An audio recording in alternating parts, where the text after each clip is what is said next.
Thank you for tuning into this first video from our new feature, ReReviewd, where we're going to be reviewing old or obsolete technology that's no longer in production as part of a little Throwback Thursday feature. So, as our very first feature, we are reviewing the Sega MegaDrive.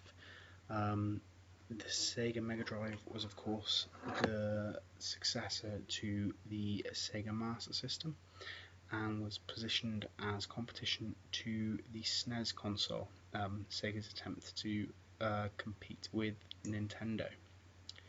So it was released in 1989 in North America and in 1990 across Europe, and was a very big hit. It was a 16-bit console, which might not seem a lot these days, but was actually seen as quite good graphics at the time. And some of the videos that were, some of the video games that were being churned out at the time were seen as very advanced, believe it or not. So we've got our hands on a working console here, and we're really excited to be reviewing this item and see how it holds up by today's standards. So the Sega MegaDrive, also known as the Sega Genesis in North America, the model we have here is the European Sega MegaDrive 2, so the second generation. It was a slightly simplified design compared to the first generation, with just two buttons across the front, two plugins in the back, and two for your controllers, so there's not a lot you can go wrong. The Sega MegaDrive took cartridges over discs, and is a very solid build.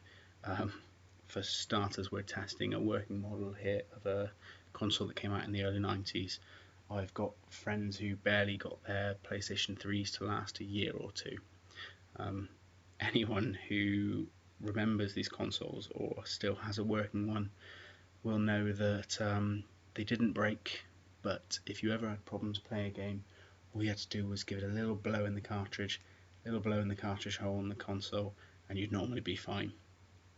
So, the Sega MegaDrive, or Sega Genesis, has often been considered one of the best consoles ever made. In 2009, IGN named the Sega Genesis the 5th best console that's ever been created. When you consider how many there's actually been made, that is quite high, especially when you can still get working models these days. It's very impressive. Now, one of the reasons this console was so popular was because of the sporting games that were brought to it, and also games such as Mortal Kombat, which made it feel like you were bringing the arcade home. And this was really the first of consoles to be bringing that experience into your living room. You had Nintendo, which excelled with Zelda and Mario and these platform style games, but Sega was really about bringing that arcade home. For that reason, it really was a big success. It also had one of the most popular controllers that we've ever had our hands on, or anyone else has ever reviewed. It was a very, very solid build, very simple design, big in the hand, easy to hold, good feedback on the buttons. The D-pad did wobble a little bit, there was a bit of shake in there, but at the time in the 90s, this is something you were used to. You weren't expecting the really high quality premium builds, and people actually kind of got used to the way it felt, and it became the norm and something people were comfortable with. So the fitting of the console itself, some of them were a little bit tight. Obviously it was all made from plastic, so some of them were a little bit rubbery, took a little bit of wiggling to get into place, but it all fitted together well, quite tight, and nice solid design. It never felt like it was going to fall apart. All the buttons had nice click and feedback to them, and the cartridges by nature just felt very solid compared to some of the discs that we see. There's no risk of scratching, you just push them down and they click into place very nicely. So if you turn the console around, you can take a little look at the leads on the back. You have just two ports there, which is one for your aerial cable and one for your power cable. So there's not much room for error here, very simple to set up. So I'm sure anyone who's owned one of these consoles will remember the old aerial boxes that used to come with them. This is along the lead that is connected to the back of the console and goes between the console and the TV. You have a port there, just add in your TV aerial, and another lead that feeds out and plugs into the TV itself. This allowed you to actually flick the switch so that you could go from the game's console signal back to the TV signal itself. This was obviously before SCART cables and your AV channels, and certainly long before HD cables or anything. So they were, whilst the consoles themselves easy to set up in terms of cabling, they were a little bit more difficult to tune than what we're used to these days. No plug and play in the 90s, I'm afraid. So, as we've said, the Sega MegaDrive, it was the height of technology in the 90s. As you can see from the manual provided with the console, it was believed to be quite a complicated system, and people would read through these while setting them up, largely due to the tuning provided for their TV. If you look at the thickness of that manual, I've not seen anything that thick provided with any of the next gen consoles that are coming out now.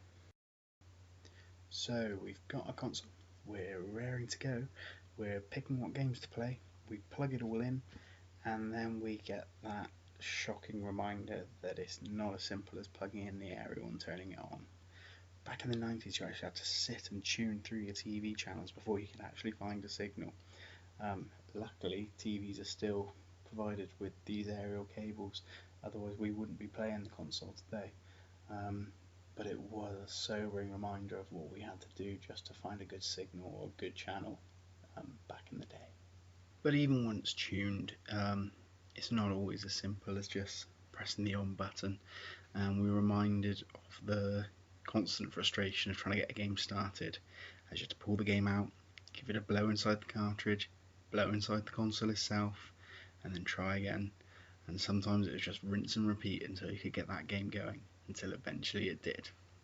So, up first, Mortal Kombat.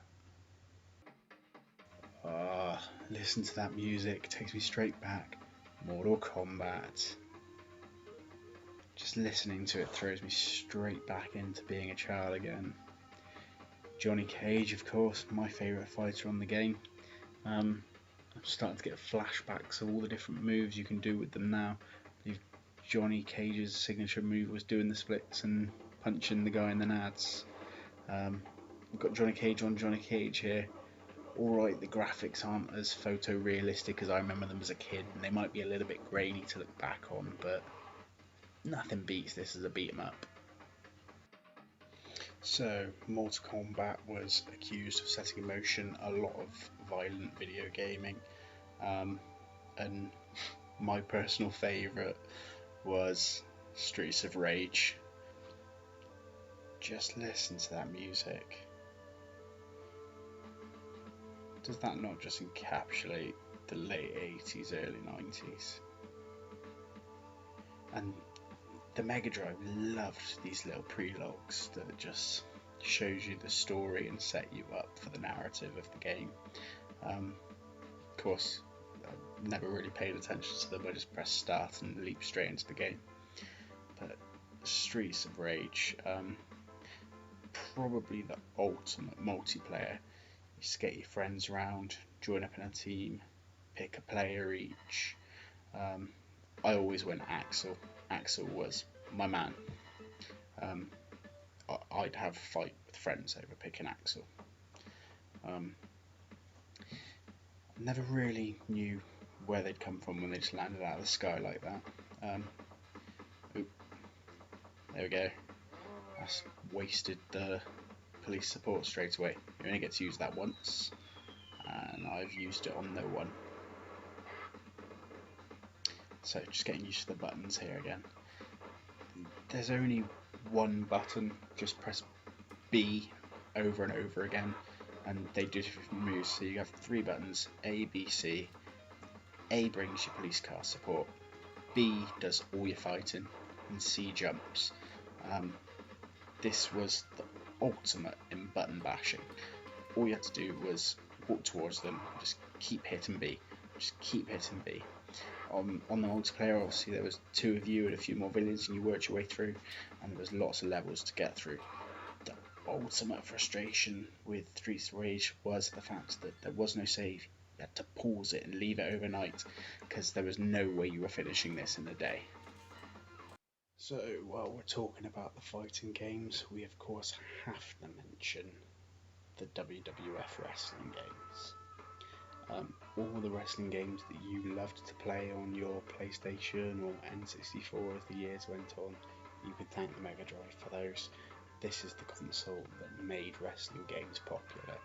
The height of wrestling and all its infamousy, the Hulk Hogan, Ultimate Warrior days, this really took advantage of their popularity and brought it into people's homes in a way they could play with them.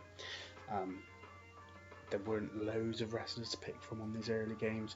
Ultimate Warrior was my favourite, and if you're going Ultimate Warrior, you gotta go against Hulk Hogan.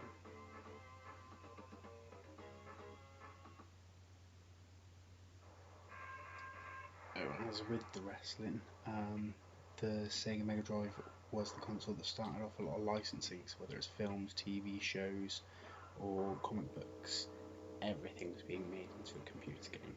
Another one of my favourites was the Terminator. Unfortunately, in this game, you didn't actually get to be the Terminator himself. You were Kyle Reese, and it was shockingly easy to die. You pretty much just spent most of the game running around, laying bombs, nearly accidentally getting blown up by them yourself, throwing grenades at robots that you get stuck under. Couldn't do a lot else until you just get crushed and die. The most frustrating thing being, when you died, it wasn't very sympathetic. Kyle Reese terminated, and that was it. The game would restart. You were taken all the way back to the beginning again. An odd addition to the whole licensed game front was Michael Jackson's Moonwalker. In this game, you actually got to be Michael himself, and wander around the different sets and scenes from the Moonwalker movie, and act like Michael Jackson and try and save the day. I never really understood the storyline in the film itself, let alone how they then turned that storyline into a computer game. What I did like though was the music. Going around, kicking magic dust, saving children, while grooving out to Smooth Criminal. It was a fun game. You got to do spins, jump around the place. No, it doesn't make a lot of sense, but do you know what? This was actually one of my favourite games. Sorry, guilty. So while I was going around doing spins, kicking people, and generally acting like a superhero version of Michael Jackson, most of my friends didn't agree that this was a good game. They thought that it was just silly. Maybe it was me being biased as a Michael Jackson fan. Most of them were busy playing more childish games, which unfortunately the Mega Drive did have plenty of. Probably one of the most loved licensed games that Mega Drive did. Aladdin was a huge hit amongst almost everyone I knew. It was a big film, obviously, for Disney, and Disney worked hard on this game, to the point where the gameplay was one of the best available in a platform game style on the Mega Drive. The story followed that of the film, so it was very easy to follow, but the actual gameplay itself, it worked.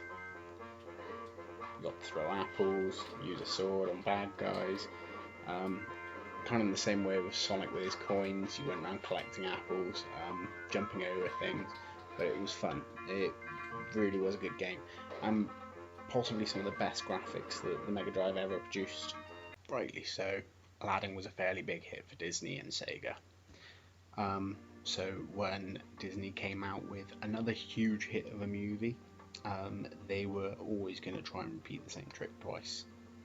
Unfortunately, it didn't work quite as well second time round. The Lion King game, it tried to do all the same things the Aladdin game did, but it just didn't work as well. The characters were great, but the levels weren't there, the challenge wasn't there, and it just wasn't as interesting being Simba the lion cub going around jumping on top of lizards. Maybe it was just me, but most people I spoke to just didn't grab hold of this game, and I think that's because roaring at lizards and jumping on hedgehogs isn't as fun as pulling out a sword and slicing up bandits, whether it's Disney or not. Although they clearly didn't own Marvel at the time, the SpiderMan game, SpiderMan vs Kingpin. This was a fairly popular game at the time. The Spider-Man cartoon was really big at the time. The comics were as huge as ever. So Sega were very clever in their decision to make a computer game out of it. It's slightly odd in the sense that policemen were also villains. So Spider-Man went around beating up cops, as well as the thugs. Gameplay was good. The web slinging was good. This was just a real fun game. Graphics weren't that up to scratch, but this was one of the earlier ones. As you can see, there's a little bit pixelated going on there, a little bit blocky, but it was nice to control.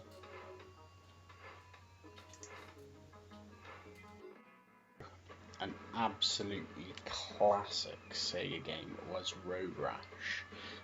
This is a game that combined the sports games that the Sega MegaDrive Genesis was famous for with the violence that it was also famous for. So in this game you would go speeding down the road on your motorbike and have the option to punch and kick out at the people next to you.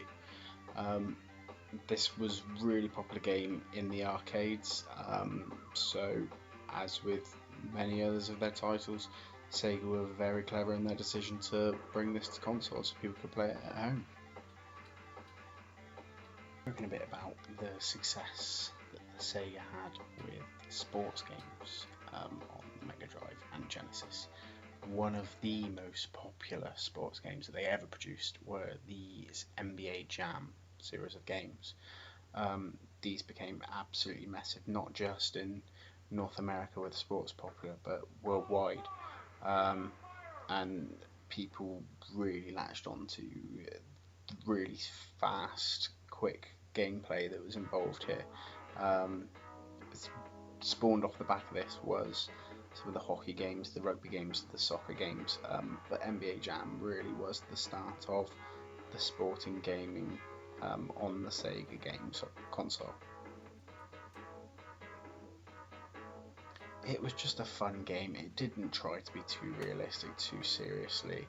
It just tried to show people playing basketball. It wasn't realistic. You had people jumping higher than the baskets themselves, but it had all the players that you know and love, and it was just great fun. And talking about fun games, it doesn't get much more fun than this. The Micro Machines racing game. This is something that was brilliant to play either on your own or with a group of friends. Micro Machines, the little toys that you don't really see anymore, they kind of made a game out of the fact that these small toys, they create this Honey, I Shrunk the Kids world where people be racing around on breakfast tables or on snooker tables. Let's face it, no one ever wanted to be the character any other than Spider. He was always my number one choice, Ace. It was an odd game to race with. Left meant right, right meant left. It was an aerial view rather than from a driving position or from behind the vehicle. So it did take a little bit of getting used to, but that was part of the challenge. And it was easily one of my favourite games. And while we're on the subject of fun games, there is no way we can do this review without mentioning the absolutely iconic Sonic the Hedgehog. Sonic was Sega's flagship character, their biggest game. He was just huge to them. We've talked a lot about Sega being famous for sporting games or for slightly more violent games, but it's important to remember that Sega always intended the Mega Drive to truly compete with the Nintendo, Super Nintendo, the SNES and the NES. They were going strong with Mario, and Sega wanted something that would actually be a bit fun for people playing, and that's what Sonic was. This little blue hedgehog that ran around collecting rings. Sonic was the game that you'd play with your family, that you'd gather around and everyone have a go. And it was just pure fun to play. It was a huge success, spawned its own TV, comic book, loads of merchandise. Sonic was everywhere, to the point that it even got plenty of sequels. In Sonic 2, Sonic was joined by Tails, the fox with two tails, who pretty much just followed Sonic around, not doing a lot, getting in the way most of the time, and if he died and you didn't, he'd catch up by flying with his tails. What this did mean is, for the first time, Sonic became multiplayer, because if you hooked up two controllers, then your second player could play as Tails. So that added another dimension to it, and that was fun. But the Sonic games really were iconic. They're just a landmark in pop culture. I still, to this day, remember the cheat code to the first game. Up, down, left, right, A, B, C, and start. Then you can see all of the levels that you want. But as far as games that are recognisable and synonymous with as one particular console, I don't think there's any better relationship than Sonic to the Sega MegaDrive. So that's it. It's the end of our very first re-reviewed feature on the Sega MegaDrive, Sega Genesis. I hope you've enjoyed this video and found it enjoyable looking back at what this old technology used to be like, and how we used to struggle to get by with it. We're going to be sending out these videos on a weekly basis from now on, reviewing the old technology like the Sega Genesis and Sega MegaDrive, as part of Throwback Thursday. So do keep an eye out, and if you've enjoyed this video or want to see any other technology reviews, please subscribe to our YouTube channel, or follow us on Twitter at TechViewd for the latest news and reviews, which we'll be posting on there as well. And finally, if you did want to read any full reviews of products, please visit our website at www.techviewd.com. Thank you.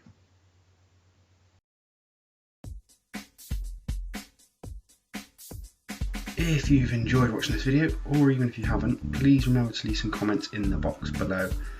This can also include some future suggestions for items that we can re-review for this segment going forward. So anything that you remember fondly and would like to see us do a video of, just leave it in the comment box or tweet us at TechViewd. Thank you.